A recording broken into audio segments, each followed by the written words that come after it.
Donnie and Dolly. The team is supported by ableauctions.ca. Closing your business? We can help. It is Thursday, and as we told you earlier, all our guests today are brought to you by our friends at the Vancouver Giants, vancouvergiants.com. Chris Johnston is going to join us now, hockey writer for The Athletic, also works for TSN. He's written an article, and we talked about it a lot yesterday. Chris will be happy to know this.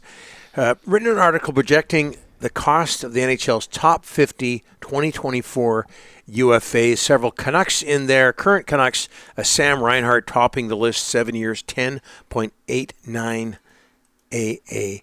These are projections, and Chris joins us now. Chris, thanks for doing this, sir. How are you? I'm good. I will apologize in advance that I cannot bring Thomas Drant's vacation energy, but I will do my best from here in the home studio. Yeah, you could have worn a Hawaiian shirt. We'll talk about it off the air, Chris. Hey, Oilers 5, Stars 2. Oilers come back, much like the way the Stars did in Game 3. How much and this is a topic of discussion on our show today, how much are you enjoying these playoffs? I think they're some of the most entertaining playoffs we've seen in a long time. Yeah, and they've kind of run a little counter to what I'm used to, because I didn't think the first round maybe matched like across the league. It wasn't as exciting as it typically is, but it's gotten better and better. And you know, quite often, for whatever reason, we get to the conference final, maybe a team that reaches there gets injured, just runs out of gas.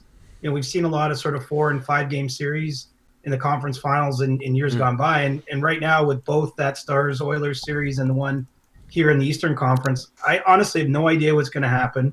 If you're watching it, depending which 10-minute interval you watch the game, you might be convinced one team or the other is in control, but it's flipping back and forth.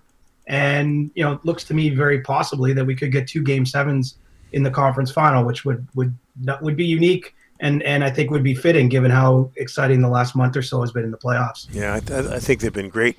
Hey, Chris, your article yesterday, just outstanding, or at least it was released yesterday in The Athletic. We talked a lot about it yesterday. Who did you consult for this article, or these are all your own projections?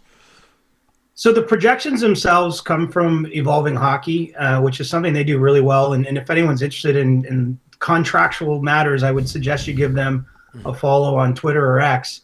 You know, but beyond that, it's obviously it's highly, how do we call it, unscientific. You know, you're taking, I mean, no surprise with the names at the very top of the board, Reinhart, Gensel, Stamkos. I mean, these are pretty apparently the probably most in demand free agents, assuming they do get to July 1st and hit the open market. You know, and then beyond that factor, you're weighing a number of factors, whether it's age. You know, some players that are 27 as UFAs could be a little bit more valuable than a 34-year-old UFA just because you're buying more prime years, I would say. And you know, obviously off the kind of seasons the players themselves have had. So it's just meant to be a fun exercise. It's meant to give readers and fans a sort of a sense of where we're headed here with less than 5 weeks till the open market going. And I only have a few text messages here from those lobbying or saying that I made the wrong choice or the wrong slotting of their clients. There's a few that you know that some agents will be happy with your list, Chris, and you know some won't be happy. Let's talk about the Canucks. You got Lindholm at a very healthy number, Chris. It's going to be pretty tough for the Canucks to come up to that number, especially when he was playing the third-line center role. But talk about Lindholm, and if he hits the market or can he get that deal done with the Canucks, what's your thinking on Lindholm? Well, what I see here is we have to consider the wider market dynamic, right? And you know, obviously it was not a great year for Lindholm. His production took a pretty significant dip, both in Calgary and then obviously after the trade to Vancouver. I think he somewhat put a better spin on the season by you know, scoring some big goals in the playoffs and playing better at that point in time. But you just don't have a lot of centers that have had the track record he's had over, you know, a number of seasons, not just looking at this last one. And, you know, still at a pretty good age, I think, to where, you know, teams looking to upgrade at that position in particular will view him fondly. And so, you know, we know a team like Boston has liked him going back to, you know, the trading period before the deal to the Canucks getting done. You know, I think that there are other teams in the markets for a center. And just because, you know, there's not a lot of other players at maybe the higher end, you know, players that you could plug into, say, a second line center role in this free agent class, I do think, when all is said and done, whether somehow Vancouver is able to maybe make some other moves or other difficult decisions that would allow them to commit that kind of cap space to him, or if he has to go to July 1st. I think he's going to get a good deal one way or another, and it's probably a good thing for him too that he finished the year on a high after some struggles during the regular season. Jake Gensel, for me, the Canucks obviously coveted him at the deadline, and I still think if the Canucks can find a way, I don't think he's off their radar, Chris. I think Jake Gensel is a guy, even heading into July 1, they would love here in Vancouver. But boy, he's going to be expensive, Chris. I mean, this is not going to be a cheap signing. No, I mean, the number I've heard for him is somewhere in the $56 million range for a total contract. Obviously, if that's an 8-year deal in Carolina, it's maybe a little less AAV. If he's signing somewhere else, the number for each of the 7 seasons another team could sign him for is a lot. And look, he's earned that. This guy is a clutch performer. The best pretty much of his generation in terms of goals per game, or certainly up there in the top handful in the Stanley Cup playoffs.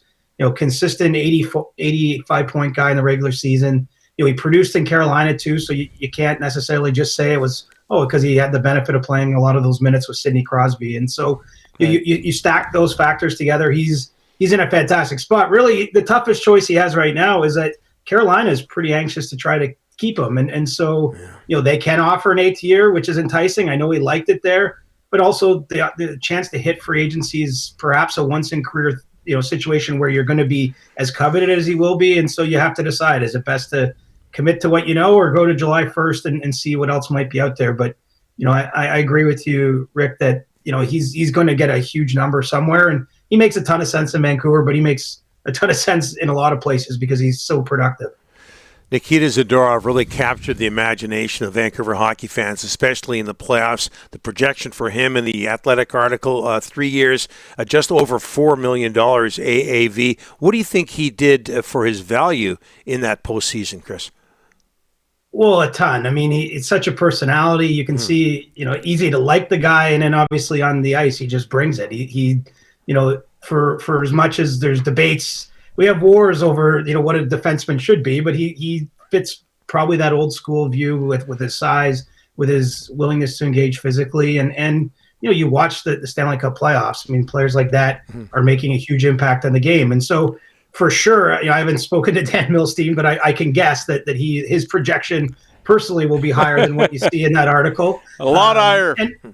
And that's fair. Look, the great thing about any of this is we can't perfectly account for market dynamics. I mean, if there's 6 teams that really want someone, the number is going to go higher than maybe what the past players with similar statistical profiles end up at. So, I mean, this is not meant to be a 100% taken to the bank. That'll be the player's next contract. It's based on some of their profiles. And I look, narrative matters a little bit. Recency bias matters. Yep. I mean, this is a player that played into the second round of the playoffs, played really well. I think did boost the stock, and there's probably at least 5 or 6 GMs that would really like to get their hands on Zadorov. And so, let's see where he can take his number 2 and see if he can make our projection look a little light. Yeah, he's got that X factor. He'll sell tickets around here. Chris, that article got people talking in Vancouver. We can't thank you enough for joining us. Oh, my pleasure, guys. I love what you do, and thanks for having me. You Thanks, bet. Chris. We'll get you back on soon.